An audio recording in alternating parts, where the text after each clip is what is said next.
The bully who mocked us in school tried to steal the spotlight at our reunion. But one quiet line from John turned the whole room against him. Don't forget to like and subscribe, and ring the bell so you never miss a story. The sentence cleaved through music and laughter like a snapped string. I have no idea who you are. 1 second the barn hummed with old stories and clinking glasses. The next it felt hollowed out. Every eye pulled to the patio where John sat with his easy, unblinking calm.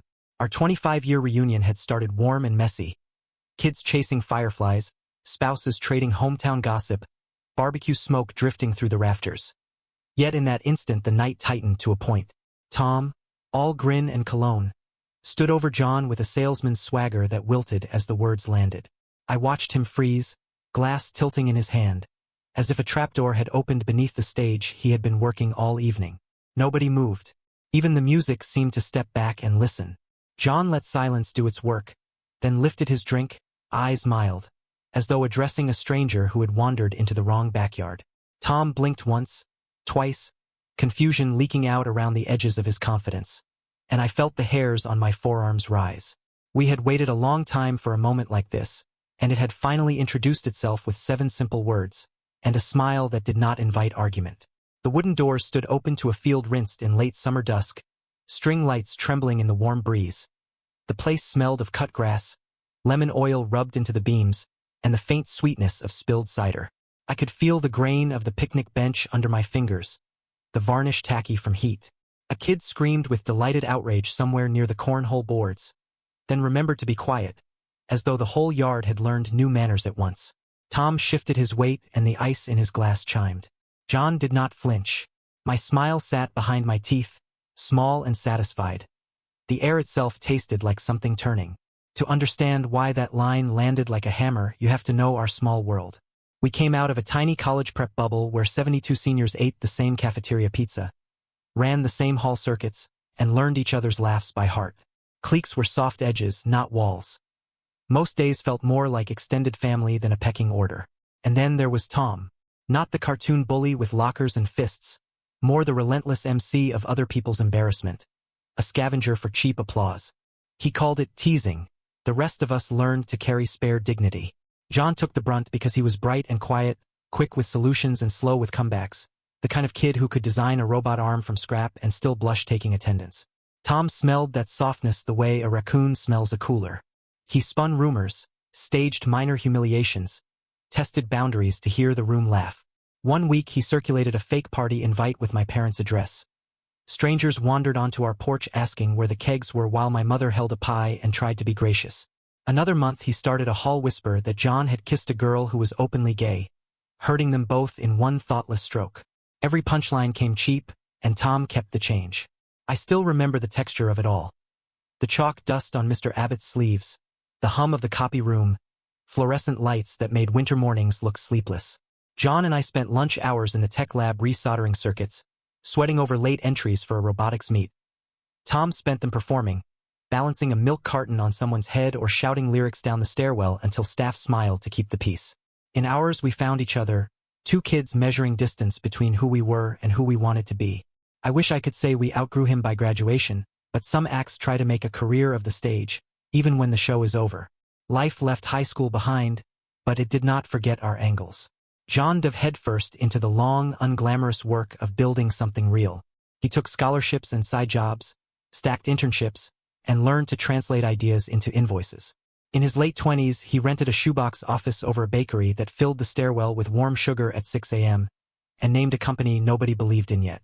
I remember the folding desk, the air mattress, the sticky note on the monitor that read, "Do the boring thing well." Clients trickled, then stayed. Years bent him but did not break him. Near bankruptcy, a contractor who vanished mid-project, a brutal winter that burst pipes and budget in the same week. He slept on that office floor more nights than he admitted, ate noodles, sold a guitar to make payroll, and kept his promises anyway. Slowly, the tide turned. By his mid-30s, he was not just running a business. He was becoming a hinge in the community, the person you called for stubborn problems and for a sponsor when no one else understood the robotics team. When the school district floated a plan for a new STEM center, John wrote the first check, coaxing other names to the table until ground broke. On ribbon day, I traced my fingers over the etched letters above the door and thought of the kid who once blushed at attendance. He never grew loud, he grew steady.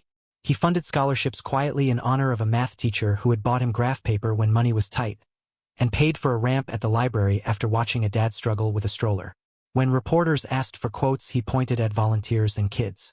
I once joked that he was allergic to credit. He smiled and said, "Receipts." In a glass case at the center's entrance there is a faded photo from our lab days, solder scars on our fingers and a crooked robot arm in the frame. A caption says alumni made the program possible. Tom took a different road, if you can call drifting a road. After graduation he chased attention the way some people chase oxygen. First came his white rapper era.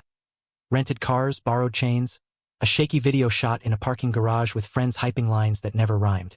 He spammed feeds with captions about grinding and destiny. When views stalled he pivoted to DJ gigs, then to selling used cars, where the patter fit until the returns did not. By his early 30s he had discovered real estate bravado. Photos bloomed of him in a sharp suit shaking hands in driveways, hashtags promising leverage and freedom. Meanwhile complaints stacked about listings that evaporated at closing. I worked construction and small development, and more than once I heard the sour rattle of something near fraud hiding in the pitch. When that tank collapsed he folded himself into a so-called investment group that quacked like a pyramid scheme, all partner tiers and exclusive rooms. And when crypto lit up the sky, Tom re-entered as a guru, laptops staged at coffee shops, ring light reflected in his sunglasses, timelines jammed with promises of double returns if you just bought his insider program. He slid into my messages with "Hey bro" and a rocket emoji, then pasted a calendar link. I left it unread, then watched as he sent the exact pitch to half our class. A month later he posted a selfie from a rented balcony captioned "Where so early?" Comments cheered, then thinned. Screenshots began to surface, refund requests, blocked accounts, awkward threads where he blamed volatility and weak hands. It would have been sad if it had not been so familiar. Tom did not chase success, he chased applause, and when the room stopped clapping he simply switched rooms, convinced the next crowd would be kinder. Mostly he became background noise, the kind you learn to tune out while building a real life. Years rolled on until a note from the alumni committee brightened my inbox. A 25-year reunion over Labor Day, spread across a weekend instead of one awkward mixer. I scrolled the schedule: school tour, picnic, evening barn party hosted by John, and felt a grin spark behind my teeth. Our class was small. Every name carried a weight of memory, and some of those weights still shifted when lifted. I RSVP'd yes, texted John a thumbs up, and joked that I would bring marshmallows and a noise-canceling filter for sales pitches. "Heh," he wrote back. "My place, my rules." John's home sat on acreage outside town, a house and a renovated barn stitched by stone paths and a pond the color of tea.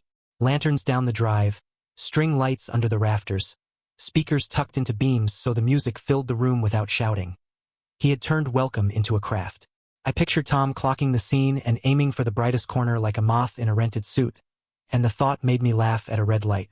I was not hungry for revenge. I was hungry for relief, the quiet kind where truth walks in on its own feet. In the group chat classmates traded logistics and nostalgia. Extra chairs, a playlist neutral enough for everyone, a photo from John of the bonfire ring stacked with "Would like a promise." As the weekend drew near the weather cooperated, soft evenings and dry stars. The afternoon of the party I pulled into the drive with a cooler and skewers. John met me at the barn doors, handed me a roll of tape, and nodded toward a banner that read "Welcome home." "Think we will need security?" I teased. "Just manners," he said, and the way he said it told me he was ready. I taped corners to warm wood while the smell of lemon oil and dust rose from the beams. By dusk the lanterns blinked on and the gravel drive began to crunch under tires. I took my place on the patio and waited for the night to choose a story. Tom arrived early, naturally. Borrowed blazer, fresh haircut, and a cologne that traveled 5 feet ahead like a herald. He worked the room the way he always had, stitching himself to groups with a joke and a promise, collecting nods like chips and mistaking them for loyalty. By sunset he had told 3 versions of his latest fund. 2 about a podcast that was charting in 3 countries, and 1 about a condo closing next week that sounded suspiciously like a sublet. He posed at the bonfire with his chin tilted as if the flame were a camera, then drifted to the bar to drop phrases like capital stack, leverage, and early access. People humored him the way you humor a street performer: smiles, then distance. When he finally angled toward the patio where John sat, I watched the practice swagger slow by degrees. Tom opened with an old nickname and a clap on the shoulder, the kind that assumes consent. John looked at the hand, then at Tom's face, and the grin fell a half-inch. "Sorry," John said, mild and precise. "I'm blanking. Do we know each other?" The patio air thinned. Someone's laugh wobbled and quieted. Tom tried again, louder now, reminding John of good times that mostly involved other people's bad ones. John sipped, brow lifted in patient confusion, then turned to ask a teacher how her knee was after surgery. Tom's line hung between them and plopped into the grass like a thrown shoe. For the first time all evening he looked small. A man discovering that attention he had always rented was past due.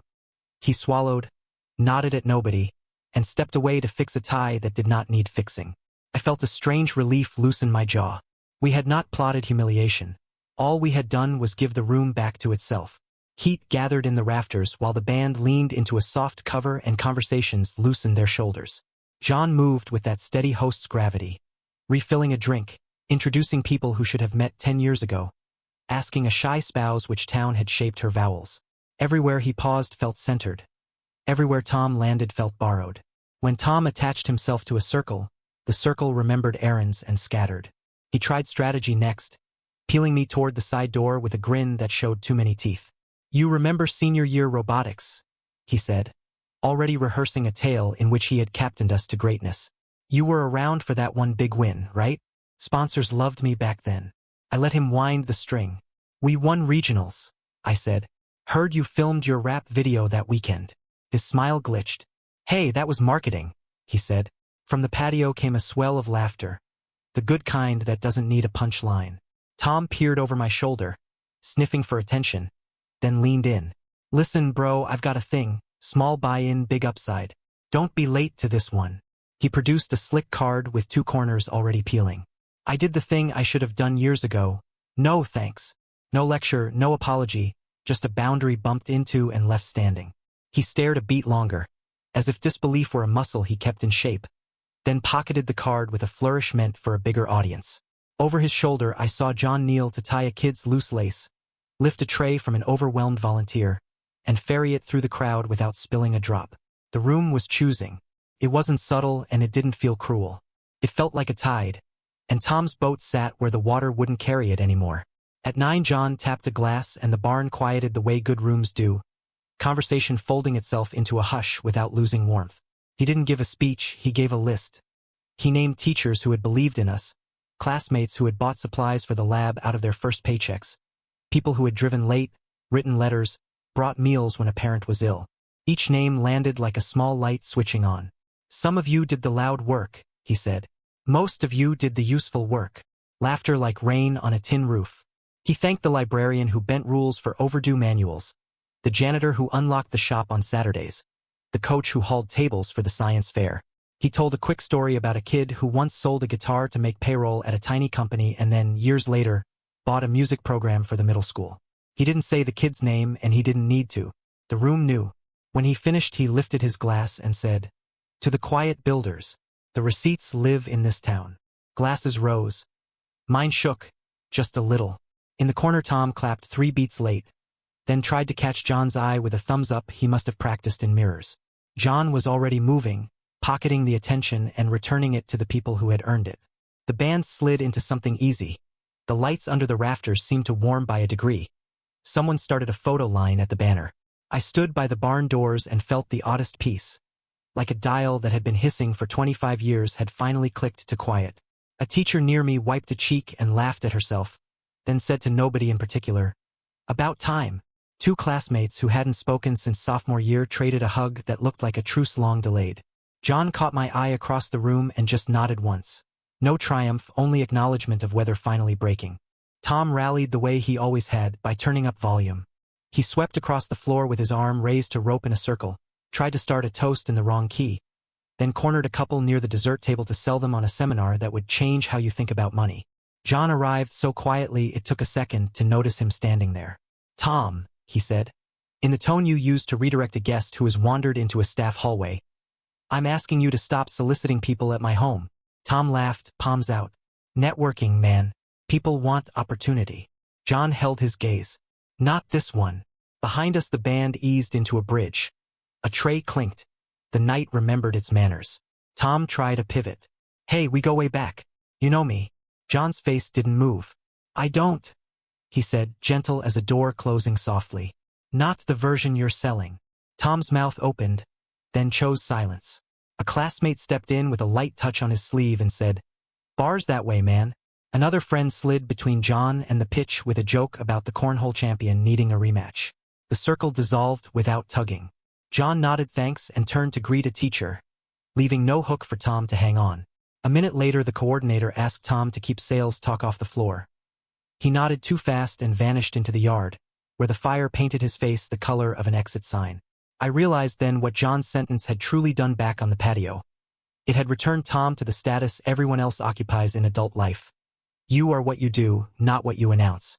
In a room full of evidence, a pitch is just noise. He tried once more with a QR code on his screen like a life buoy, but nobody reached for it. Someone asked where the photo booth props were. Someone else needed ice. The living organism of the party flowed around him the way water learns the shape of a rock and keeps going. Near midnight, the barn softened to embers. Kids asleep under jackets. Ice melting in coolers. Conversations stretched like cats in warm places. Tom stood alone at the edge of the patio, scrolling for an audience he could carry in his pocket.